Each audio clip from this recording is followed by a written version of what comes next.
Yeah, General, can you hear me? This is Joshua Meservey from the Heritage Foundation. Great. Yes, I can hear you. Okay, great. Well, welcome. Really pleased you can join us this morning. I'm just going to get us started right away if you're ready, General. Yes, I am ready. Thank you very much. Okay, super. Well, welcome everybody. My name is Joshua Meservey. I'm a research fellow for Africa at the Heritage Foundation. Really pleased that General Tsadkan has agreed to join us this morning to give his perspective on the conflict in Ethiopia. I'm going to move very quickly because we have lots of people and not a lot of time. So General Tsadkan, of course, is one of the most important strategic thinkers of his generation in all of Africa, I would say. And he was the first chief of staff of the Ethiopian Defense Forces. He was the architect of one of the architects of the war against the Derg, the successful war against the Mengistu regime, and he's currently a member of the Tigrayan Defense Force, Central Command, Government of Tigray Central Command. So, General, I'm going to turn it over to you for your opening remarks and your opening reflections, and then we'll move to discussion and Q&A. So the floor is yours, General. Okay, thank you very much. Thank you for the introduction. As you have suggested and as the format of the discussion, I will give a brief discussion of what is on the ground with regard to the war that is being waged. It's not an ordinary conflict, it's a huge war. And at the same time, I will discuss some issues with regard to the peace process. And then there will be a question and answer session.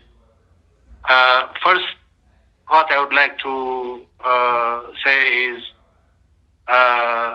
say something about the situation on the ground with regard to the war.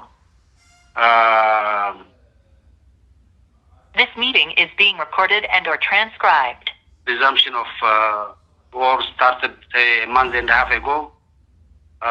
There were various fronts that the war was being conducted. At this time, the main effort of the government of Ethiopia and government of Eritrea jointly has concentrated mainly on the southern front, starting from Waldia up into Tigray, and western front, which is from western Tigray, Walkait, Badime area to Ndasilase, to Shire Ndasilase. Their target is to reach Shire Ndasilase. In this, all Ethiopian forces, there are 8 commands in Ethiopia. One command consists of 3 corps, and one corps. In one corps, there are 3 divisions. Altogether, in one command, there are around 12 divisions. There are 8 commands in the Ethiopian army currently, besides the commando and Republican Guards. And in addition to this, there are around 19 divisions of Amhara Special Forces. All those forces are fighting now against the Tigrayan government, Tigrayan authority. 5 of the commanders are in western Tigray, out of which 3 are attacking Tigray from Eritrea. Northwestern Command, Eastern Front, Eastern Command and Southern Command, plus 3 commando divisions. 2 commanders are attacking from western Tigray, from the direction of Gondar to Adarkai, and from the direction of Walkait towards the town of Shararo. 2 commanders and special forces are attacking. 2.5 or something like that are attacking from the direction of Voldia. So those are the forces that are attacking the forces of Tigray. On top of this, all Eritrean forces, including reserve, have been mobilized. Those are generally around 54 divisions, out of which 6 are mechanized divisions. Around half of all those forces are, around 24 divisions, are attacking Tigrayan forces from western Tigray in coordination with the Ethiopian forces. Around 5 to 6 divisions attacked from the eastern front, from the Barahle direction towards Mekelle. And I think you might have heard what has happened. This force has been temporarily neutralized. Whether the Eritrean forces will continue to mobilize forces in that direction and attack Mekelle is something that we are going to see in the future. The rest of the forces of Eritrea are in the highlands of Eritrea, around Zalambisa, Tarha, and Mandafara, Adhuala direction. In the whole war, the main support of mechanized forces is from Eritrean forces.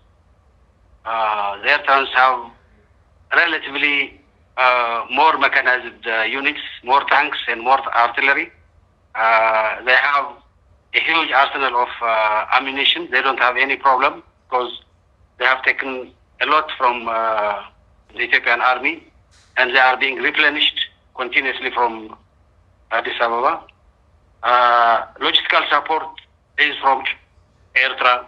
Aerial support, we have to confirm yet, but including drone support is coming from Asmara, from Eritrea. Command both as a strategic and operational level is mainly vested on Eritrean generals. So the main architect and implementer of this war is Eritrea, the Eritrean government, with the permission, close coordination, and invitation of the Ethiopian Prime Minister. In this huge war where close to around 1 million people from both sides are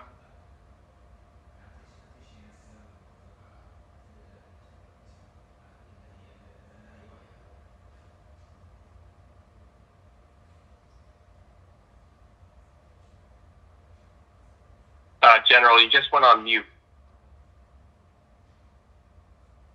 If you could unmute yourself. How about now? Is it okay? Yeah, perfect. You cut off right after you said there was 1 million men mobilized on each side. Yeah, roughly around close to 1 million, out of which close to slightly less than 1/4 are forces under TDF. The rest are from the other side.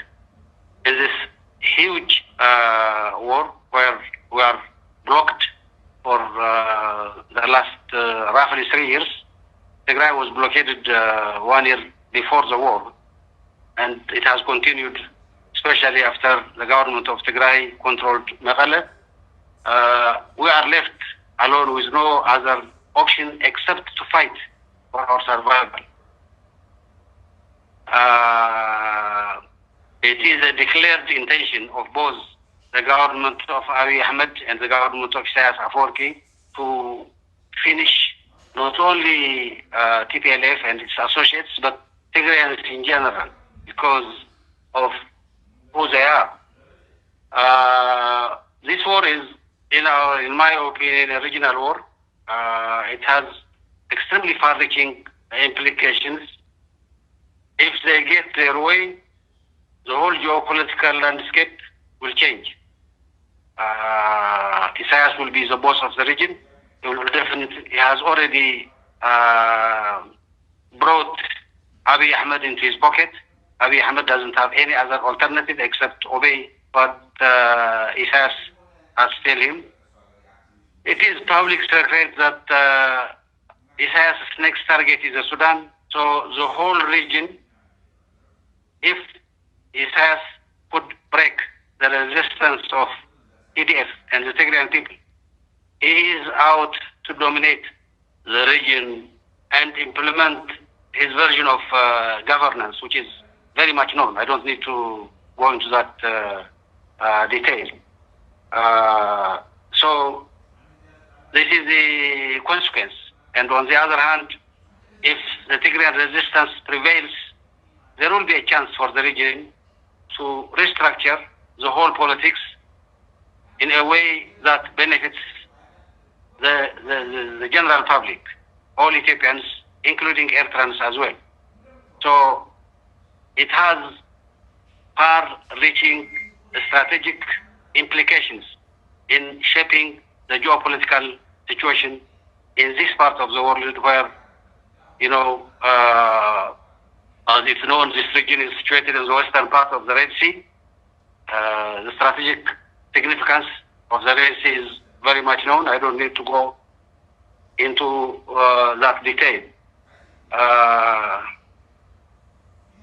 Above all, even if they win, even if which is not a foregone conclusion, which is difficult because we are fighting for our survival and we'll fight on how we know to fight.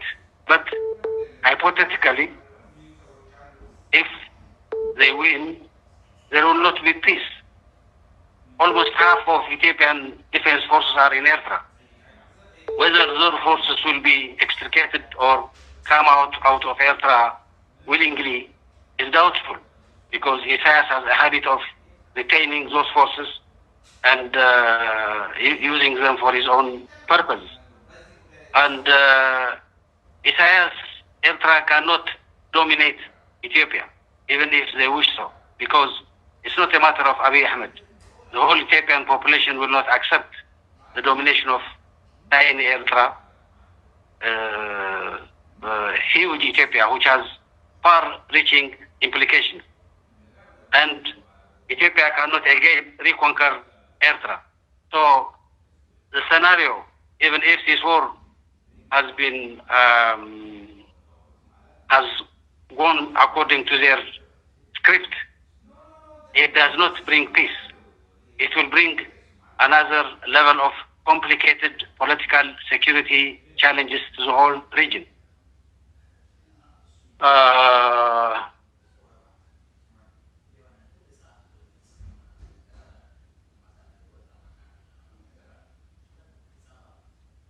Of course, there are other actors in the region which has come to this region as well. For example, I don't think anybody could predict clearly what the role of the Russians and the Middle Eastern countries will be in this part of the world, because there is a relationship, established relationship. They have their own national interests and geopolitical interests. They will try to use Isaias as a vehicle to further their interests in the region.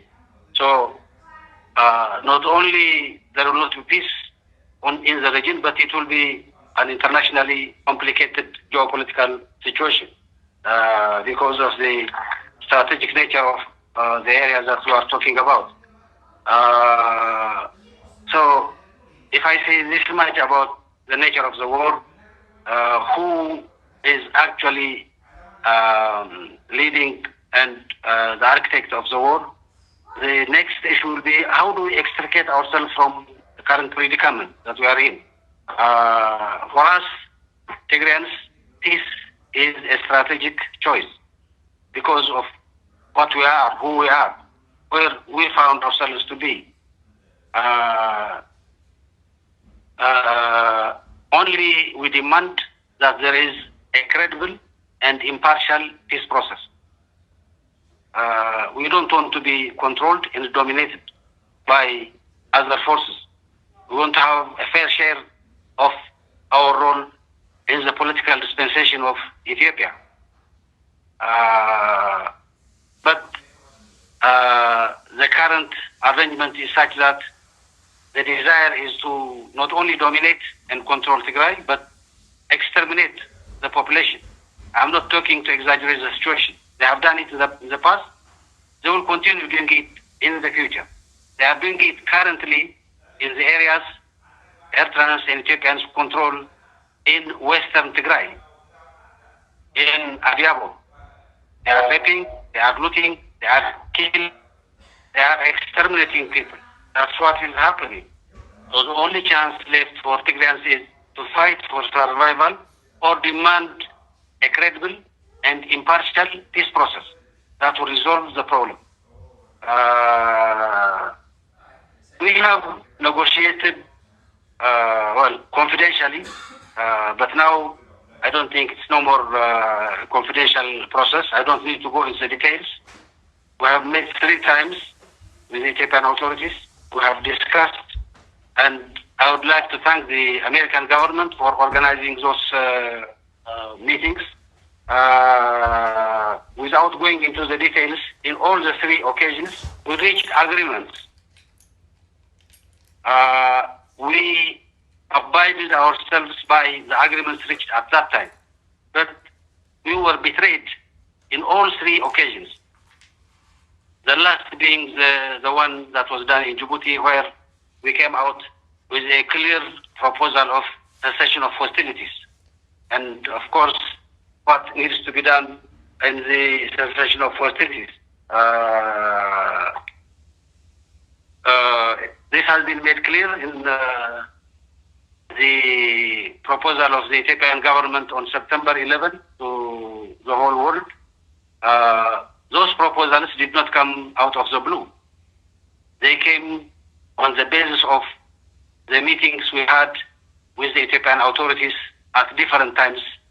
And in most of the issues that we have raised, we have discussed with them and reached some agreement.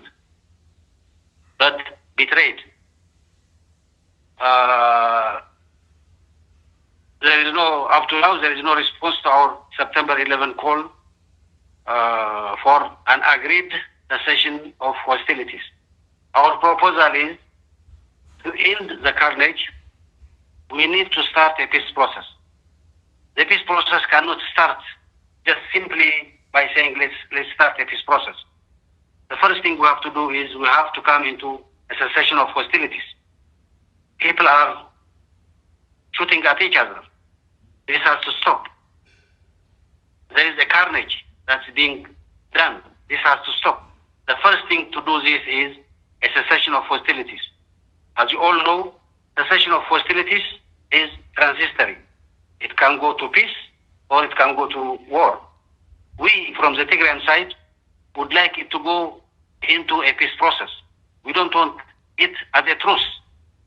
We want it to go into a peace process where we agree a credible and impartial peace process. The objective of the cessation of hostilities has to be to create a conducive environment for the peace process to resume and peace prevail in Ethiopia. To do this, there are certain things that we feel have to be done. Number one, the cessation of hostilities with its clear objective of, putting it to lead us into a peace process. Certain conditions have to be fulfilled. Those certain conditions are conditions that are not negotiable by international law. There has to be unfettered access for humanitarian aid. The services have to resume. They shouldn't have been blocked in the first instance. The constitutional boundary arrangements have to be respected, because this is not only an issue of Ethiopia, but it's an issue of, an issue of Tigray, but it's an issue of Ethiopia as well. It could be discussed in appropriate time, but this has to be accepted as a modus operandi of the government with regard to border issues. Foreign forces has to go out, because in the presence of foreign forces, not only simple spectators, but the main architects of the war, there will not be peace. So during the cessation of hostilities, those forces has to go out. The force that has invited them, is cooperating with them, working with them, has to publicly tell them to go out of Ethiopia, out of Tigray. And there are other two important things that we feel should be fulfilled during the cessation of hostilities. Number one, there has to be a credible and impartial peace process architecture agreed. This peace process architecture has to have within itself, important structures like, mediators, like a group of panelists who mediate the process. Those have to be credible and agreed by both parties. And if there is no agreement on by both parties, there are mechanisms to resolve this. There has to be international guarantors, simply to see the process go through and be finalized. More than that, the peace process needs a safeguard, to be safeguarded, because there are external actors who doesn't want this process to hold. The international guarantors have to give guarantee to the whole peace process, and at the same time secure the peace process itself, diplomatically, economically, whatever it takes. There has to be international experts who advise on the integrity of the peace process. There has to be a monitoring and verification mechanism to see that agreements are carried out properly. When we say this, we are saying we are ready to commit ourselves to such an arrangement. We would like the international community to commit to such an arrangement as well. We would like our partners, if they are serious, to commit to such an arrangement. A credible, impartial, properly designed and agreed peace process architecture, we feel would help us resolve this process. Once this is agreed during the cessation of hostilities, there has to be some kind of a declaration of principles as well, which directs the trajectory of the peace process. The parties have to agree to certain principles to go into and respect in order to continue the peace process. Those are the demands you ask.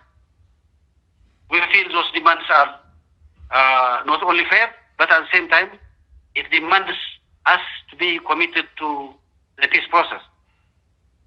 There is, there is a propaganda activity that tells, the Tigrayans know how to fight, they don't want to go to peace. Well, given our circumstances, if we are forced between subjugation, control, we'll fight.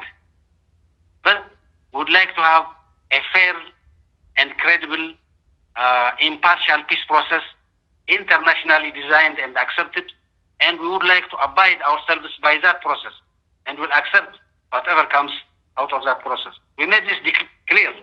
The Ethiopian government rejected it. They told us they didn't want to go into cessation of hostilities, and they didn't respond to our call. After the cessation of hostilities and what needs to be done within a certain period of time during the cessation of hostilities, then we can have a robust, credible, impartial peace process. We are ready to commit ourselves to such a process. We are ready to commit ourselves to an agreed cessation of hostilities. I would like to say something about, the Africa. We have agreed on African-led process, but this shall not be, meant a carte blanche to African Union to impose whatever they think is a proper peace process upon us.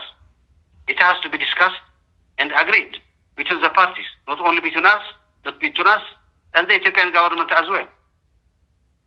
Up to now, we haven't heard anything from the African Union. Nobody has contacted us. Rather than designing a robust, credible, impartial peace process, the issue has become Mr. Obasanjo. Our misgivings from the African Union And our opinion on Mr. Obasanjo has been made clear. With all our misgivings, we have accepted the Continental Organization, but we haven't changed our position on Mr. Obasanjo. We don't want to make Obasanjo an issue. What we are saying is, let's have a credible, impartial, robust peace process architecture in place, and then we take it from there. And there are modalities and traditions for this kind of a process to be put in place.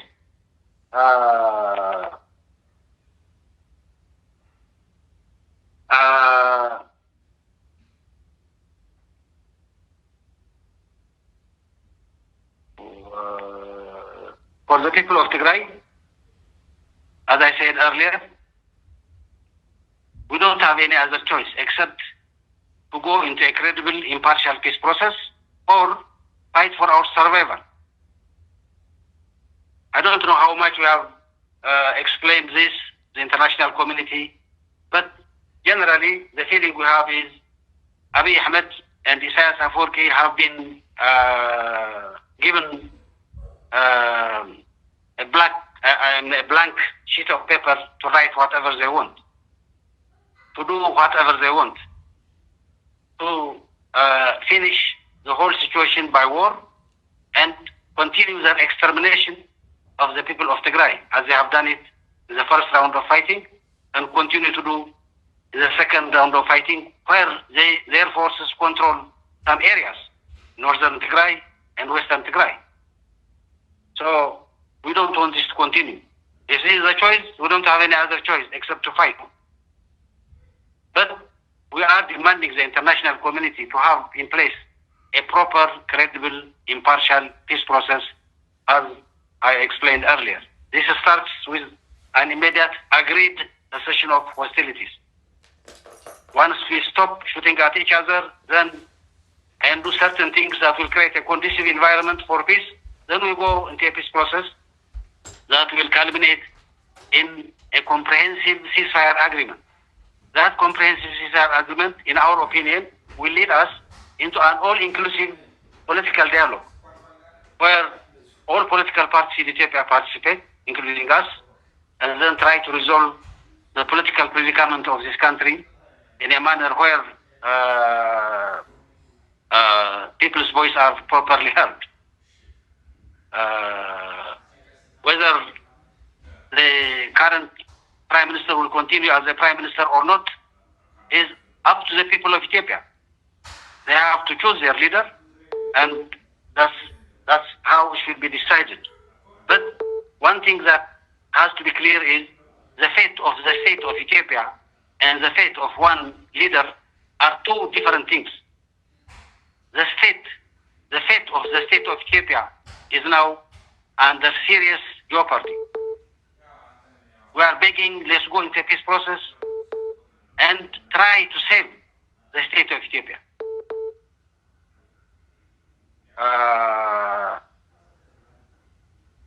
Those are the points I have on both the current situation on the ground and the diplomatic community. Thank you very much. I will respond to some of your questions. Thank you.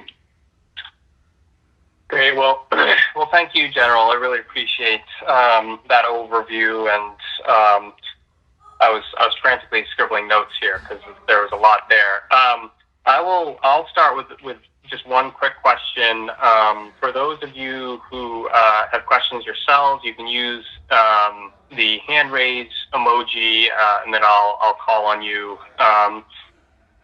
So General, could you talk a little bit about the coordination between the Eritreans and the Ethiopians? Have you seen any sort of tension in that relationship, or from your perspective, has it been fairly seamless?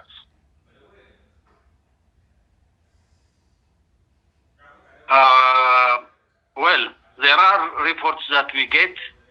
There are tension at the operational and tactical levels between the Ethiopian army and the Eritrean army. But for me, with regard to the bigger picture, with regard to the strategic alignment, as long as Isaias and Abiy are in power, I don't think that will matter much. The military of both countries do whatever they are ordered to do, and they are doing that. Whatever small tension or disagreements might be there, at present are inconsequential. So that's how I see it. Great, thank you. So I'm going to start calling on people for questions.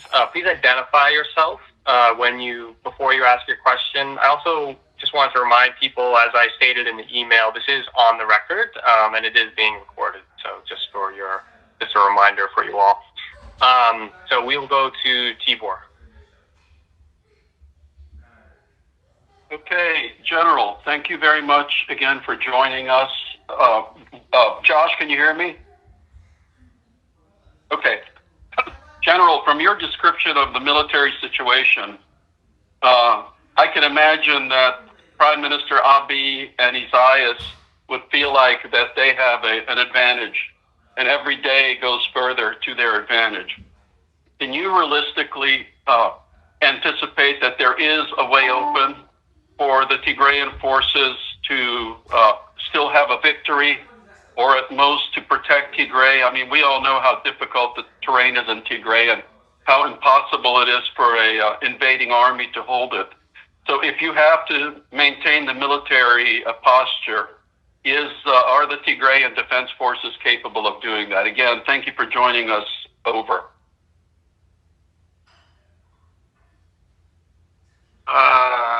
Well, thank you, Ambassador Tibor. We are fighting a huge war. I don't think it will be easy for me to predict the outcome of that war. If what has happened up to now is an indicator, or what has happened in the past is an indicator, maybe we might, lots of lives will be lost. We might take time, but at the end of the day, I sincerely believe the people of Tigray will prevail because they have justice in their side. They are fighting for their right. I have fought along Isaias' army during 7 years of armed struggle. I have commanded the Eritrean forces, and now for the third time, I'm fighting forces and against the forces that I helped create and establish. So up to now, we haven't faced major defeat. Not me, but the people of Tigray. There is no reason why we don't be victorious in the future as well. What are we going to do? I think the Tigrayan people have a way of adapting themselves to the current situation because they don't have any other choice. We don't have an outlet, so we get our bullets from our enemies. We have done that during the 17 years. We'll continue to do that. Our food and provision was being provided by the Tigrayan people, however meager it might be. It will continue to be like that. And Tigrayan soldiers are not, don't have much in terms of luxuries, if I may call it that way. So, lots of lives will be lost. It will be bad. So it's better to go into a peace process and resolve it peacefully. But if we have to fight, we know how to adapt the fighting and we'll continue fighting. And at the end of the day, since we are fighting for justice, for our rights, for equality, the Tigrayan people didn't ask for anything. They just elected their own government, and Isaias and Abiy came and started the war. It's not whether the first bullet was shot by Tigray or doesn't matter. The strategic preparations were finalized. So the choice for the people of Tigray is to fight and survive or succumb in this situation, it's not the ordinary type of, accepting defeat. It is total extermination. That's what they do. That's their professed aim. Their ideologists, everybody else is doing. I'm saying that there's a propaganda in every aspect. So they are not giving us any other chance except to fight the finish. And if we are forced to fight the finish, we better come with solutions that will help us make the enemy not able to defeat us. That is the. So what I'm saying is, nobody can predict the outcome of. Sorry, am I online? Hello? Hello? Hello, do you hear me? Yes, we can hear you. Okay, fine, thank you. Yeah, sorry, anyway, my mic was not working. We hear you. That's why what I would say. We have to adapt based on our experience so far, and then try to survive as people, even when we are left alone by the international community. That's the case up to now.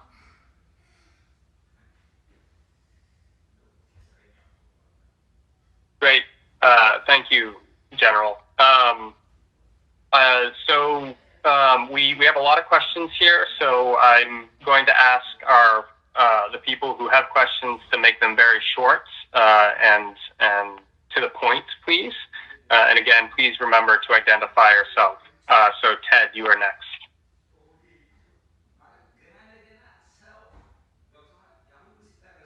Thank you, Joshua. My question will be very brief. My name is Tewodros Turfe. I am the chairman of the Amhara Association of America. It's an advocacy group here in the United States. General ጻድቃን, the TPLF's most recent statement on cessation of hostilities, the TPLF has no longer set preconditions on the issue of Wolkite. We believe this is a positive development and hope this is a sign that TPLF has finally accepted the current status quo and historical administration of Wolkite and Raya. As an organization, we have issued multiple statements condemning all human rights violations by all belligerents and have demanded unfettered humanitarian access for all Ethiopians. However, our organization, international human rights organizations, and many media outlets by both Ethiopian and Western have documented gross human rights violations committed by TPLF militias in what amounts to a genocide, including massacre of thousands of Amhara civilians, rape of thousands of Amhara women, millions of Amharas displaced, blocking aid to areas within Amhara region held by TPLF, and destruction of civilian infrastructure. And similar crimes have been committed against Afar civilians by the TPLF militias. How does the TPLF envision a lasting peace between Amharas, Afars, and Tigrays while the TPLF forces continue to commit war crimes? Thank you. Number one, for the record, the government of Tigray, by the way, I'm not a member of the TPLF. I'm a member of the government of Tigray. The position of the government of Tigray is not to accept the status quo. The position is things have to go back to November 2020, status quo ante. The administration has to come to Tigray. Displaced people, about 1,200,000 of them, have to go back to their place, resume their normal life, and if need be, there is an issue to raise about, to whom that area belongs, then there is another constitutional process that we can discuss and agree. But at first, it has to come back to the agreed constitutional administration. So I think you need to get this straight. We did not abandon that precondition. The only thing we said is, let's have a cessation of hostilities and discuss those issues. The second issue is, you can talk a lot about atrocities committed by the Tigrayan forces. I'm not here to enumerate this or that, but the position of the government of Tigray and the position of the leadership of TDF is, let's have a credible organization to verify who committed what kind of atrocities. We have been calling for an international investigation on this issue. If we are found to be guilty, we will live up to it. But we are very confident what our forces have done. We have a proper rules of engagement of the the Tigrayan army. We have penalized our soldiers who have committed crimes, and this and other kind of human rights abuses, human rights crimes, with a clear intent of exterminating the people of Tigray are two different things. In any case, I'm not here to argue whether we have done this or that, but our position is let credible international investigators come, investigate it, and then let the guilty party be known. It is the Ethiopian government who is refusing this, not the Tigrayan government. That's what I would like to say. Thank you, General. So, Sina, the next question to you. Thank you so much. Thank you so much, General Tsadkan, for speaking to us. My name is Sena Dimtimo. I'm the director for Oromo Legacy Leadership, an advocacy organization representing over 50 Oromo community. First and foremost, I want to say that our sympathy and heartfelt pain to the people of Tigray is the number one thing I want to restate. We feel the pain. We've seen the atrocity the Ethiopian government, along with the Amhara regional government, Amhara Fanos, and Eritrean soldiers have committed to your people, that I myself, I cannot imagine the pain your people feel. And I appreciate that you're speaking here and telling us, although my people itself is the victim to TPLF, but what's happening to the people of Tigray, it is unimaginable. And your survival is a miracle. My God be with you guys. So my question quickly is, one, why do you think, the U.S. government have not really pushed the Ethiopian government to keep the bargain 3 times? You say that they made a deal. Second, quickly, is the Amhara Fanos. Just this week, over 100 Oromos were killed by Amhara Fanos. Amhara Fanos are accused of genocide in Tigray about a year ago. Right now, there seem to be division, but they have focused their atrocities into Oromia. They've done hundreds of people. They have killed hundreds of people in other regions than Tigray, then back to Oromia. So, what's with your analysis? Because you have not really called out much on the Fanos recent involvement. The third question quickly is about the TPLF and oil-laced relationship. What the arguments is there? If there's something that you can say.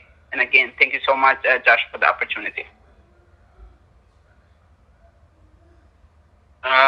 Well, thank you very much for the sympathies that you have expressed to the people of Tigray. I really appreciate. With regard to the issues of the relationship of OLA and TDF, this has been forged some years and a half ago. If at all there is anything, this tells that the Tigrayan authorities and TDF are trying their best to save the state of Ethiopia on the clear understanding and participation of all Ethiopians. That's the whole purpose. This goes to the Amharas, to all sorts of people in Ethiopia. In my opinion, there are 2 clear trajectories of state building in Ethiopia. One is the multinational federal democratic system, which has been established by the victory of the APRDF, with all its problems and excesses. But the trajectory is Ethiopians have to govern their own affairs by themselves and then cooperate in building the Ethiopian state together. The other one is they say, no, we have to have a centralized state where other people shall not be allowed to administer their own affairs by themselves. There is a fight between those 2 ideologies. And this can only be resolved by peaceful process, by peaceful election.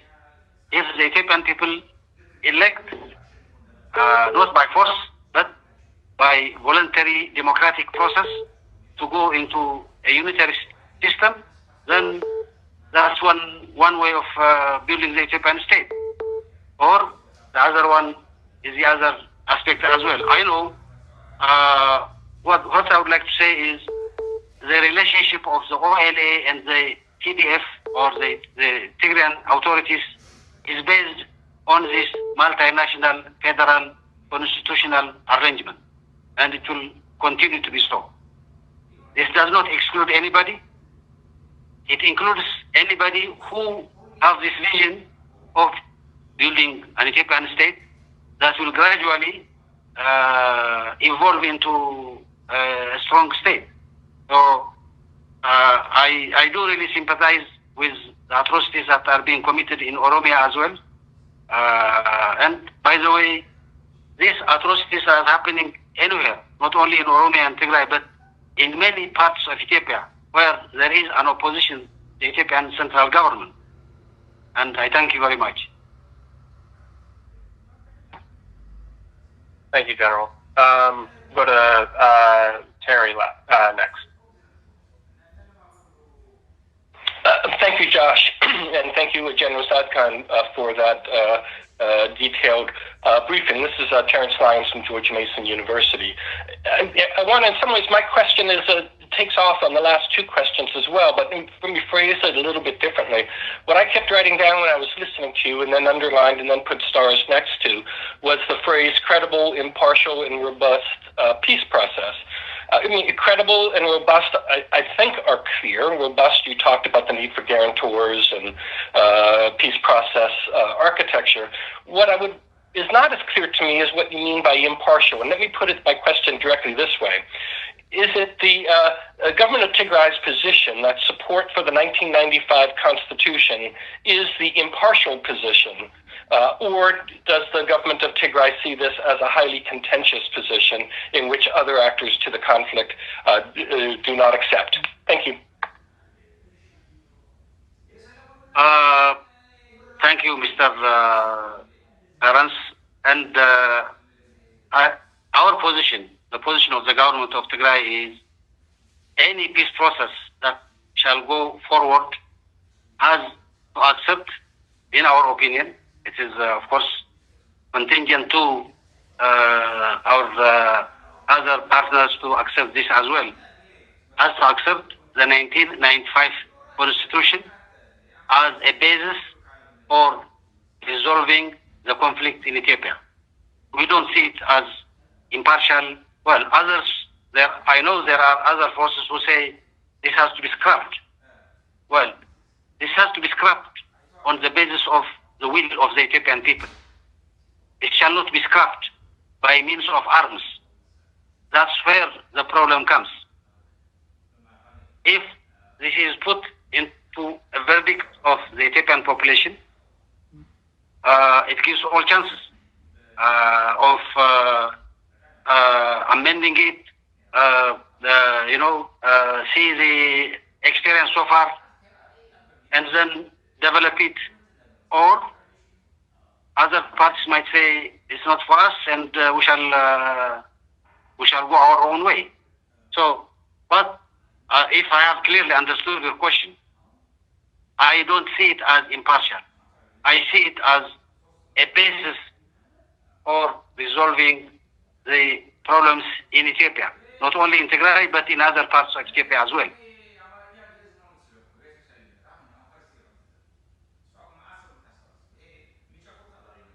Okay, thank you, General. So we have 2 minutes left in our allotted time here.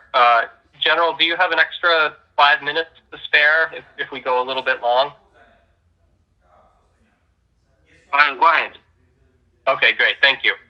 So Johannes, you're next.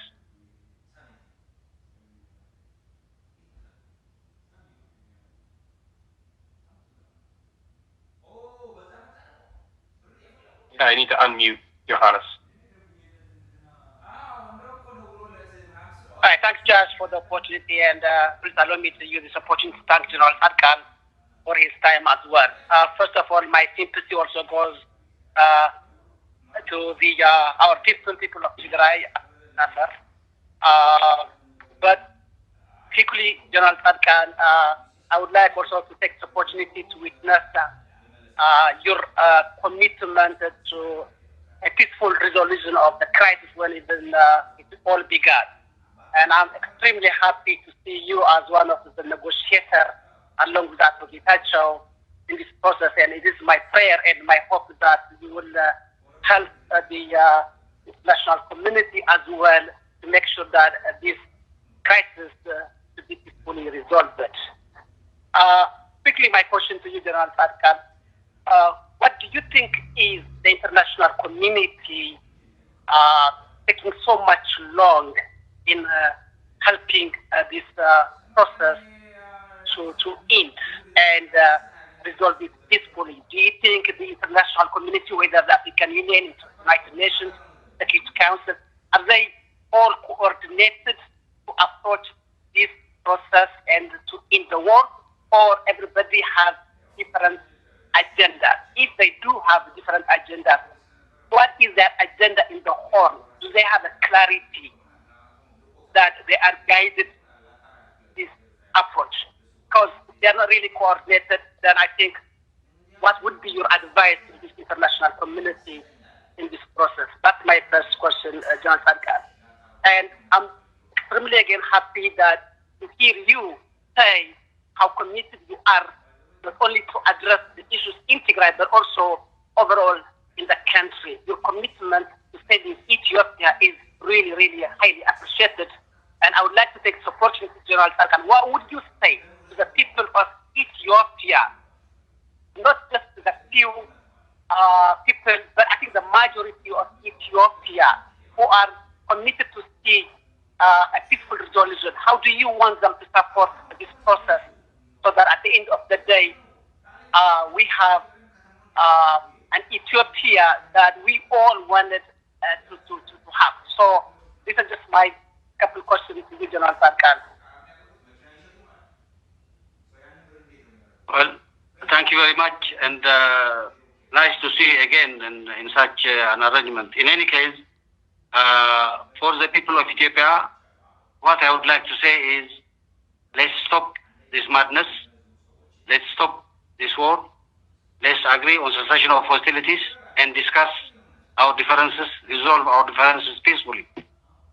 I very much know there are so much divergent opinions on the future of Ethiopia, how the Ethiopian state should be managed and developed. This is something that we have to discuss among ourselves and resolve it peacefully.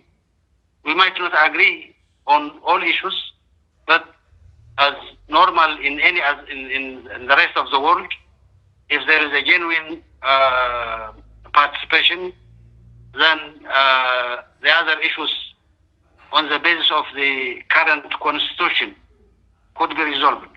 I don't need to go into the details of the political discussion because that's a huge issue that has to be faced when we reach there.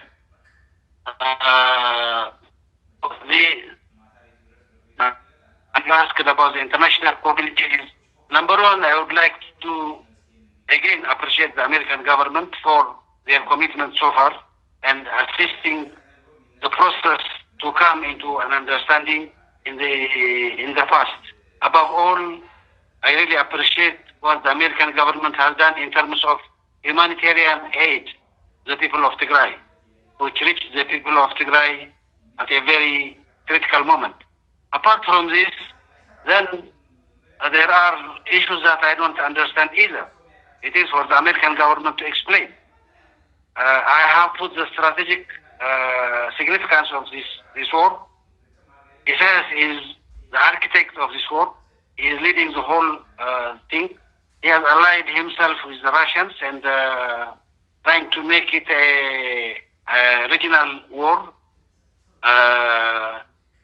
And we are here fighting for our right, for our survival.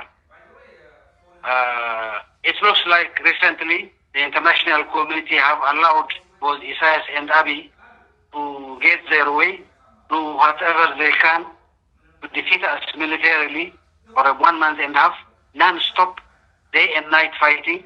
The international community is watching. We are blockaded. We have no outlet.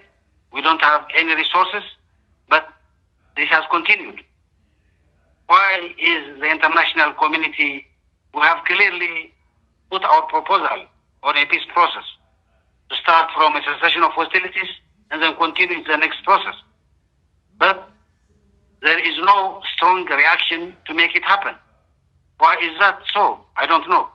It is for the international community to respond, to see, and do something. And actually, to be honest, I feel this kind of interaction will help in forging opinions towards peace. That's what I can say. Thank you, General. Okay, so we're to our very last question here. Berhanu, you get to do the honors for the last question. Thank you, George. I don't hear you well. Is it okay now? That's better, yes. Okay. First, General, thank you for your time. Knowing you can see me, you recognize me or not, knowing your position before, I'm sorry that you are trapped in this situation. Because you were a peacemaker, not a general before the war. Having said that, I, regardless who is dying, the feeling, I want you to know that Afar, a Tigray, or an Amara, we all are Ethiopians. We are really happy over this. Now, with that, I have a couple of questions. Question number one, some of the conditions you said of the peace process in what, such as the 3 to 2020 and some other in other words, clearly our people. Yeah, Berhanu, I'm sorry. It's very difficult to hear you. Can you get as close to the mic as possible, maybe, and just very quickly give your question? Okay. Can you hear? No. No? I think you're having a microphone problem, perhaps. Yeah. I'm sorry, I can't hear him as well. Yeah, I don't think anybody can. Berhanu, do you want to try one more time? And if that doesn't work, we'll just have to wrap up, I think. Well, I tried.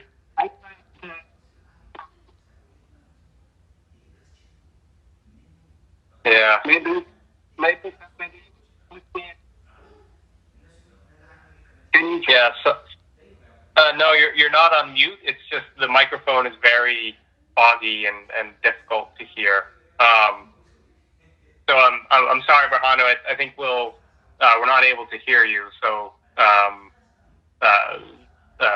we'll have to wrap it up, I think, unfortunately. General, thank you so much for your time. I really appreciate it, and I appreciate your perspective on this. And there's sort of a paradox here where you're an accomplished general and military thinker, but I think many people who are know your career are also aware that you're a peacemaker or someone who wishes very much for peace. And I think everybody on this call wishes for that as well. So let us all hope and pray for that comes quickly. In the meantime, thank you again, General. Thank you, everybody, for joining us. Appreciate your time and wish you all the best. And I'll give any final comments to you, General. Thank you very much. Thank you very much. And I appreciate the participation in this discussion. I hope it will help bringing ideas for this peace. Thank you. Thanks, General. And thank you, everybody who joined. Thanks, Josh. Thanks, General. Let the peacemakers prevail.